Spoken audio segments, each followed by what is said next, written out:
Trainer Sean.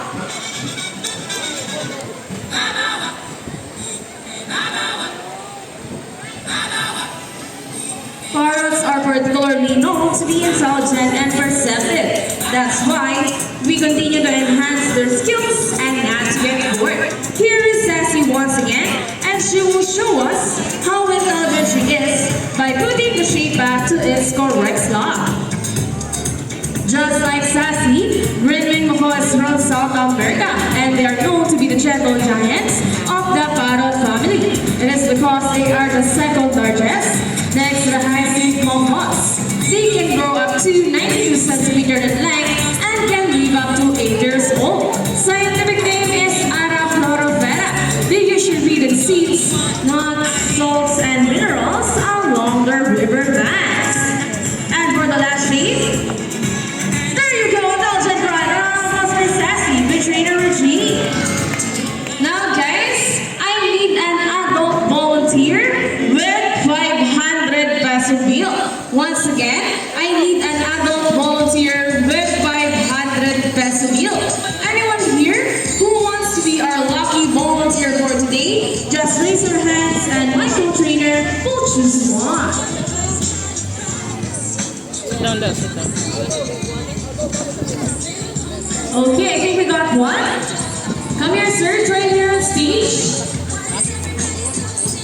You will notice the birds in our show are mostly parrots. It is because they are highly intelligent, charismatic, colorful, and easygoing kind. And they can remember even the smallest details. Okay, how about another volunteer? Come on guys, don't be shy. Just raise your hands up.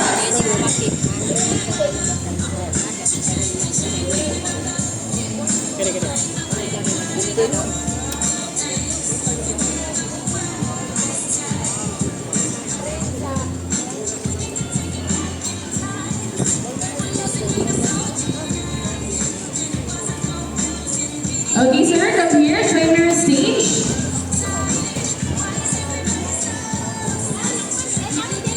Hi, sir, good afternoon. Welcome to Manila Ocean Park. Sir, what is your name? How about a round of applause for our lucky Mr. Cesar? Now, sir, can I have the money?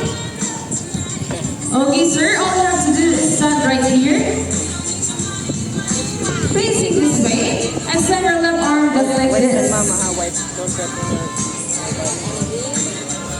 As I put your money between your fingers. Now, sir, do you have any idea what will happen next? Any idea?